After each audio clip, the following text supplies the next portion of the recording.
Doctors, advocates, and people living with HIV and AIDS are pushing back against a planned $5.6 million cut to resources in the state budget. The nonprofit Victory Programs and Project ABLE, a coalition of AIDS service providers and organizers, marched to the State House a few days back to urge lawmakers to reject the cuts included in Governor Maura Healey's proposed budget. Carla Norris, the director of client services for AIDS Project Worcester, was at the State House rally and day of advocacy. She joins me now along with Dr. Sabrina Assoumou, an infectious disease physician who specializes in HIV/AIDS at Boston Medical Center and has done research work with Victory Programs. Thank you both so much for being here. So when we talk about this line item, right, I mean, this is HIV, infectious diseases, and harm reduction. What does this funding currently go towards, Sabrina? Yeah, no, this is very important funding that not only funds the public health workforce, these are the people who are meeting people where they are and providing support and services. It also funds testing, which is, as we know, is a pivotal and important pillar to making sure that we identify who's infected with HIV so that we can link them to care, but also identify those who do not have HIV but who may be at risk and also provide preventive services. Right, and so all of these programs throughout the state have been kind of moving forward. What do you think the impact would be of this reduction?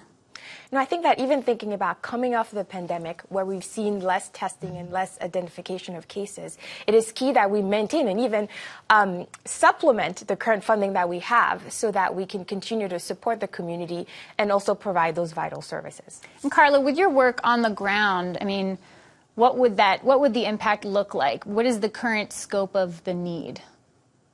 I definitely think the impact and the scope of the work that we do, these dollars provide financial assistance to pay for HIV treatment. So we know treatment as prevention today, U equals U, meaning undetected. When someone is on treatment and they have been virally suppressed for an extended period of time, at least 6 months or more, that means undetected equals untransmittable. And when someone is undetected, that means they cannot pass the HIV virus on to someone else. Without treatment, here goes the more infections for those that are HIV positive. They're most likely to become re-exposed to another virus, someone else's HIV virus, and let alone those who are not infected with HIV.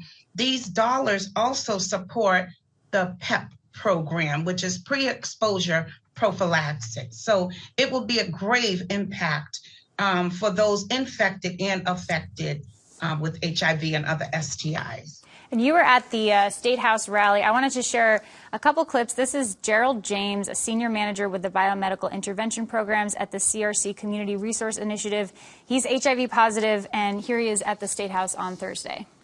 My organization provides coverage, medication coverage for people with HIV and also without HIV.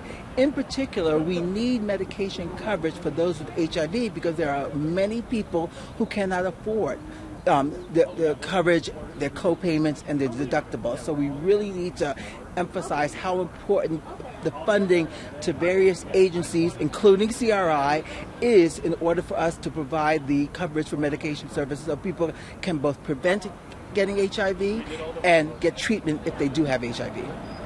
And at that rally, you talked about the cost of these medications, right? He's got insurance and he feels very fortunate to have insurance, but these are expensive treatments, and that supplementation is necessary to help people, not only, as you mentioned, with people not getting in contact with it, but with the spread and transmission. Absolutely. The medications are anywhere from at least $2,000 or more a month. And these dollars would gravely impact someone, including myself, who a long-term survivor, someone living with HIV for over 28 years. What would I do? I do have a job, but I know I could never afford $2,000 or more a month for medications. So we had reached out to the state to get their response, and I'm curious to both of you to your reaction to their statement. They said the administration had to look at creative solutions to balance our budget.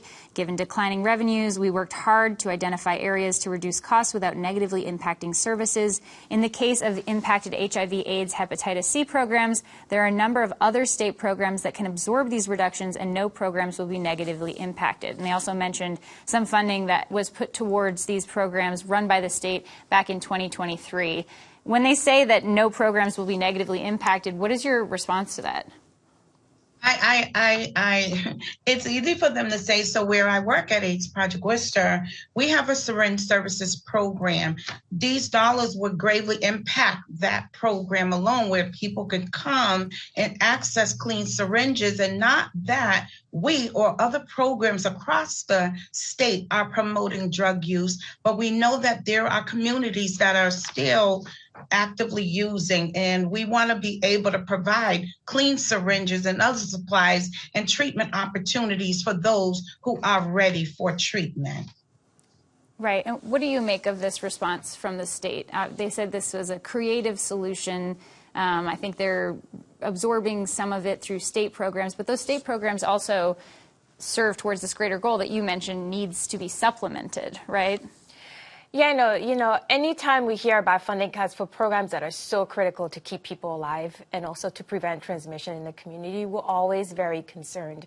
And again, what do I think? When I think about these funding cuts, I think of like specific programs that I personally know that I've worked with that have had a really significant impact in, number one, testing people in the community, making sure we're identifying people, supporting people in the community. As I said, the public health workforce that really keeps us going and make sure that we identify cases and link them to care really depend on these vital resources. So it is really key and important that we still have that funding ongoing. I wanted to ask you, too, about the time that this is happening. There's a recent Boston Globe article that showed that there was an acceleration in an HIV outbreak in Boston in the past year, with nearly 60 new cases identified since last March, according to state data. And on a federal level, there was an inquiry in 2018 that showed that since 2015, we've just seen this incredible spike. The federal inquiry attributed it to the surge of fentanyl coming into the state, but also homelessness, incarceration. We're getting out sort of as COVID is easing. I'm wondering what you think of this cut coming and sort of the timing of it, right, as all of these factors are lining up. Yeah, no, we're emerging from the pandemic, but we know that because access to healthcare has been, for like preventive services, has been, lowered. And so it is really key that at a time when we have not been able to identify cases, that we are able to maintain those sources so that we can identify people who have HIV in the community and provide them with resources. And you're correct that actually during the overdose crisis that we've seen around the country, this has also been associated with an increase in HIV in certain groups, including persons who inject drugs. And actually, Massachusetts is one of the states that identified one of those outbreaks in 2017. And so that's why it's so key and important that as we're emerging from the pandemic, that we have the resources to test people, to identify new cases, and link people to care, and also prevent people who are at risk from getting HIV. So it is really important that we maintain all those resources for the community. And in this article, this is Danny McDonald, recent article, mentioned that people might be re-engaging with testing now as the pandemic eases. And I'm wondering, if that is, in your experience, Carla, something that you have seen where people were more resistant to come to get services during the pandemic or have avoided things like needle exchanges during the pandemic and are now returning to that. And if that is also contributing to a higher level or a higher number, right? Because sometimes we'll say, oh, there's a spike, and it might just be there's more people getting tested. What I would say is that, yes, we did see a decrease in our numbers with testing throughout the pandemic, the onset of the pandemic. But what I am happy to say is that AIDS Project Worcester never closed our doors during the pandemic. And now that people are coming back and looking to be tested and getting treatment, and we are experiencing an increase of people wanting to be tested. And with this funding cut, that would impact individuals who would want to know their HIV status, who needs to get in treatment. This would be a health crisis, another pandemic to decrease the funding, and we're asking for just level funding. We're not asking you to add millions and millions more dollars. We would just want to see level funding from prior years, because $5.6 million, that is a lot of money, and it's going to impact a lot of areas, different areas across the state, as well as marginalized communities. Right. I think that I'm curious too about the political aspect of this as well. Like, if you have faced kind of pushback, because harm reduction is a very political issue, and in the fight to secure that funding in the first place, there's always pushback, right? So this loss coming from a budget cut, I'm wondering what your feeling is about that. So me personally, I take it really personal, because I'm going to be impacted. And I'm also a woman who has been in long-term recovery.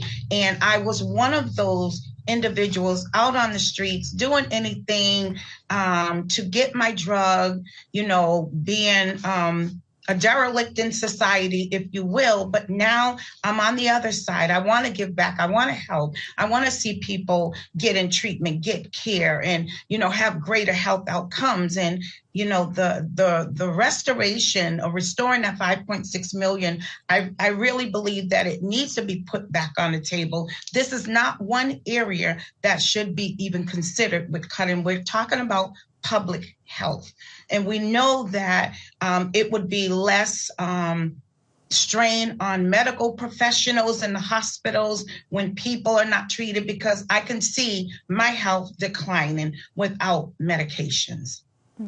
I mean, where do we go from here? What do you think is needed right now in this current moment?